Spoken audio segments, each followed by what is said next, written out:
Kalau sekarang 130. 130. Sebelumnya? Sebelumnya 100. Sebelumnya 100. Iya. Kalau normalnya berapa sih, Pak? Normalnya kemarin 80, 90 normal.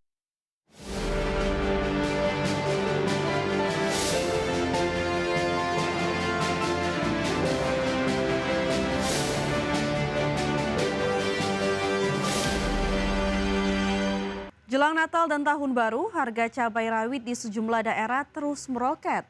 Kenaikan harga cabai ini disebabkan minimnya pasokan akibat gagal panen karena curah hujan yang tinggi. Jelang Natal dan Tahun Baru, harga cabai rawit terus meroket. Di Pasar Kahayan Palangkaraya, Kalimantan Tengah, harga cabai rawit merah kini tembus Rp130.000 per kilogram. Kenaikan ini merupakan yang ketiga kalinya sepekan terakhir. Para pedagang mengaku lonjakan harga cabai ini disebabkan gagal panen petani lokal curah hujan yang tinggi, sehingga mengganggu pasokan cabai di pasar. Untuk memenuhi permintaan, para pedagang memperoleh pasokan cabai dari daerah Banjarmasin, Kalimantan Selatan. Cabai. Cabai rawit merah ini. Cabai rawit Berapa kira? Kalau sekarang 130. 130. Sebelumnya? Sebelumnya 100. Sebelumnya 100. Iya. Kalau normalnya berapa sih, Pak? Normalnya kemarin 80, 90 normal. Ini sudah berapa lama? 1 minggu. 1 minggu ini. Iya. Berarti berapa kali kenaikan udah nih? 7 hari lah, 1 minggu. Berarti berapa kali kenaikan ya? 3 kali. Sementara itu di Cimahi, Jawa Barat, harga cabai rawit merah naik lebih dari 100%.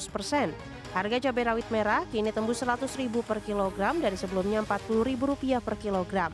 Harga cabai merah keriting juga naik dari Rp40.000 per kilogram menjadi Rp80.000 per kilogram. Kenaikan harga cabai ini membuat daya beli menurun. Yang lagi mahal sekarang cabai rawit domba, Pak. Sekarang di 100.000. Asalnya berapa? Kemarin terakhir paling murah itu 60. Berapa? 3 mingguan ke belakang lah. Ini untuk cabai Tanjung, bawang merah, bawang putih. Cabai Tanjung Merah sekarang di 70. Keriting merah 80. Keriting merah naik banyak. Bawang merah sekarang, bawang merah Brebes tuh sekitar 60.000. Para pedagang meyakini kenaikan harga cabai akan terus terjadi hingga berakhirnya Natal dan Tahun Baru. Dari Palangkaraya dan Cimahi, Tim Liputan, IDEX Channel. Pemirsa, PT United Tractors Tbk atau UNTR menyebut entitas usahanya PT Agincorp Resources menghentikan sementara operasi tambang emas Marta B akibat banjir dan longsor di Sumatera. Penghentian mulai 6 Desember 2025 ini dilakukan demi fokus pada dukungan kemanusiaan dan tanggap darurat. PT United Tractor Tbk atau UNTR menyebut entitas usahanya PT Agincorp Resources atau PTAR menghentikan sementara operasi tambang emas Marta B akibat banjir dan longsor di Sumatera. UNTR yang menguasai 95% saham PTAR memastikan langkah ini dilakukan untuk menjaga keselamatan dan membantu proses tanggap bencana. Perusahaan menegaskan bahwa penghentian sementara tersebut tidak menimbulkan dampak material bagi kinerja UNTR. Korporat Sekretari UNTR Aris Setiawan menyampaikan bahwa operasi tambang akan kembali berjalan setelah situasi dinilai kondusif dan sesuai koordinasi dengan instansi terkait. PTAR saat ini mengelola area 646 hektar dari total konsensi 130.000 hektar yang dioperasikan sejak 2012.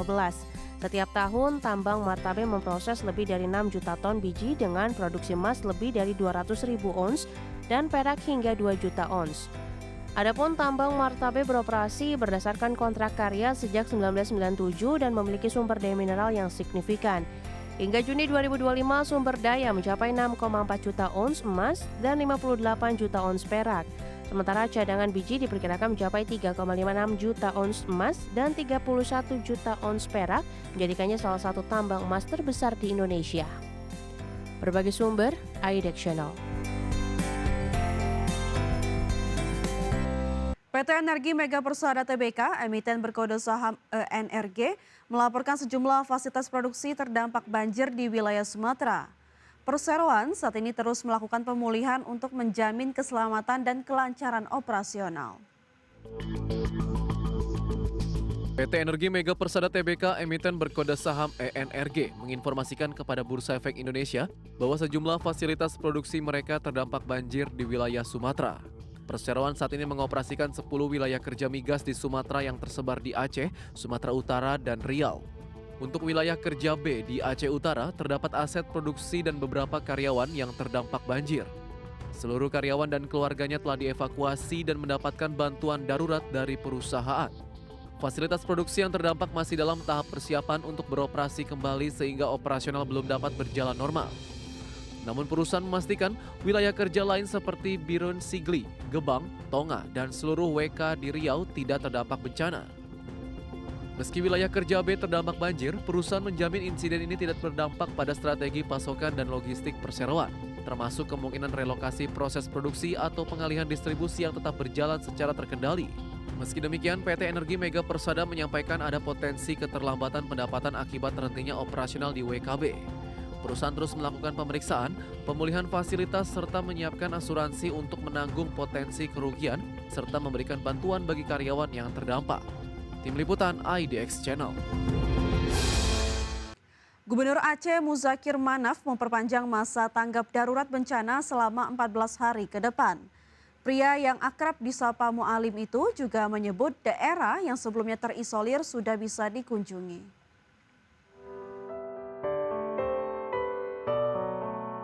Gubernur Aceh Muzakir Manaf memperpanjang masa tanggap darurat bencana selama 14 hari ke depan.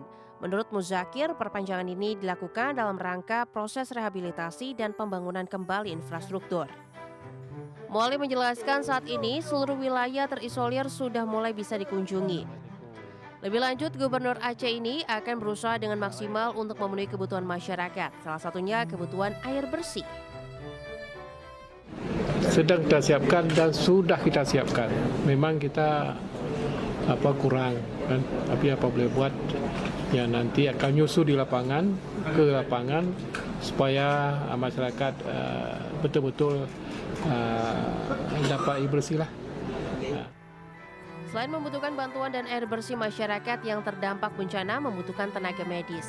Sebab sejumlah warga yang terdampak ada yang mengalami sakit. Tim Liputan IDX Channel.